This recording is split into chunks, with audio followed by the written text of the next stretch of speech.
छत्तीसगढ़ी मनोरंजन। दोस्तों, सबसे पहले चैनल को सब्सक्राइब कीजिए और घंटी का निशान को भी क्लिक कर लें। आप देख रहे हैं छत्तीसगढ़ी मनोरंजन। छत्तीसगढ़ी मनोरंजन।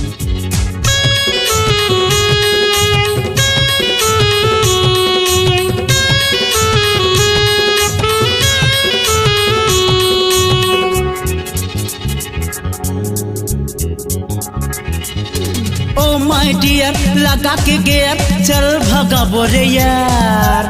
ओ माय डियर लगा के गियर चल भगा बोरे यार। नदिया तरी के झुंझकुर भीतर में मजा उड़ा बोरे यार। नदिया तरी के झुंझकुर भीतर में मजा उड़ा बोरे यार। Oh my dear I came here चल भगा बोरे यार। Oh my dear I came here चल भगा बोरे यार। नदिया तरी के झुंझकुर भीतर में मजा उड़ा बोरे यार।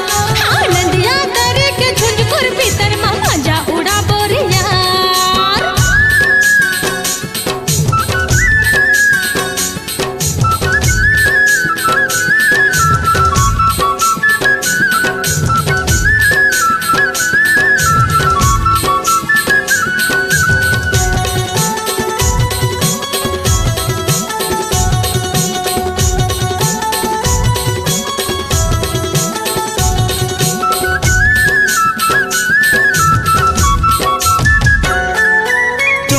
चोच मिला लेबो मन भर के गोठिया लेबो। आँखी में आँखी लड़ा लेबो रे। मोर माया रू भोरा धीरे धीरे माया बढ़ा लेबो रे। चोच में चोच मिला लेबो मन भर के गोठिया लेबो। आँखी में आँखी लड़ा लेबो रे। मोर माया रू भोरा धीरे धीरे माया बढ़ा लेबो रे। ओ माय डियर लगा के गियर चल भगा बोरे यार। ओ माय डियर लगा के गियर चल भगा बोरे यार। नदिया तरी के झुंझकुर भीतर में मजा उड़ा बोरे यार। चलना नदिया तरी के झुंझकुर भीतर में मजा उड़ा बोरे यार।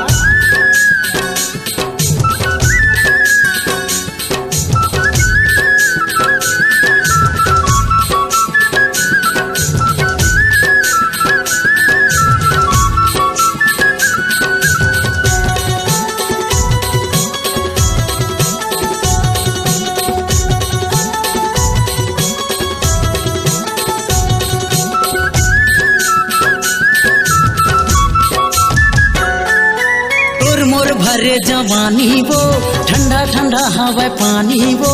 नदिया में दोनों नहा लेबो रे। तेरे मोर सावरिया माया के कोरिया बना लेबो रे। तोर मोर भरे जवानी वो ठंडा ठंडा हवा पानी वो। नदिया में दोनों नहा लेबो रे। तेरे मोर सावरिया माया के कोरिया बना लेबो रे। ओ माय डियर लगा के गियर चल भगा बोरे यार। ओ माय डियर लगा के गियर चल भगा बोरे यार। नदिया तरी के झुंझकुर भीतर में मजा उड़ा बोरे यार। चलना नदिया तरी के झुंझकुर भीतर में मजा उड़ा बोरे यार।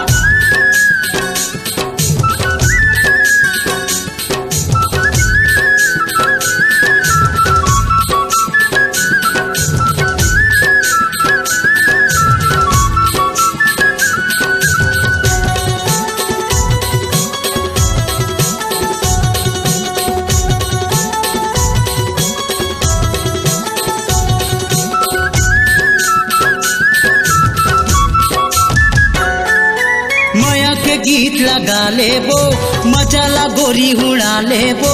पीरित के बंधना बांधा लेबो रे। मोर माया रू भोरा दुनिया ला माया देखा देबो रे। माया के गीत हीट लगा लेबो मजाला गोरी उड़ा लेबो पीरित के बंधना बांधा लेबो रे मोर मयारू भौरा दुनिया ला माया देखा देबो रे